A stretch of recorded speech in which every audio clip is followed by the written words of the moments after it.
সর্বত্রই জমছে প্লাস্টিক। কি বিপদ আগামী দিনে? শরীরের বিভিন্ন অঙ্গে যেমন ক্যান্সার বাসা বাঁধতে পারে, তেমনই বাসা বাঁধছে প্লাস্টিক।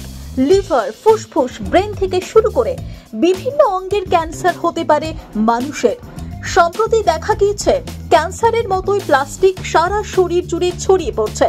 নবজাতকদের শরীরে এই প্লাস্টিক পাওয়া যাচ্ছে বিভিন্ন গুরুত্বপূর্ণ অঙ্গে।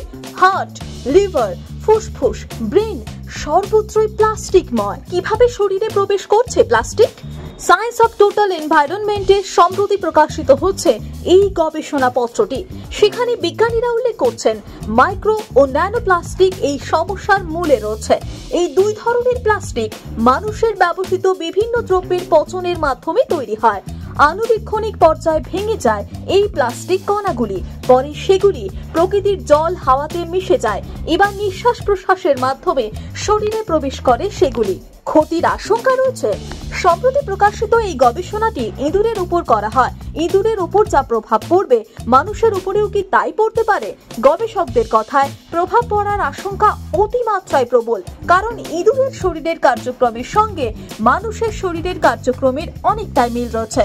ফুসফুস, লিভার, ব্রেন, হার্টের মতো গুরুত্বপূর্ণ অঙ্গগুলিতে প্লাস্টিক থাকলে অঙ্গগুলির কার্যক্ষমতার স্বাভাবিকের তুলনায় অনেকটাই কমে যেতে পারে। পাশাপাশি দীর্ঘস্থায়ী রোগ হওয়ার আশঙ্কাও থেকে যায়। তবে কি কি রোগের আশঙ্কা রয়েছে তা এখনো খোলসা করেননি বিজ্ঞানীরা। গবেষকদের তরফে জানানো হচ্ছে রোগের গতি প্রকৃতি নিয়ে আরো গবেষণার প্রয়োজন রয়েছে।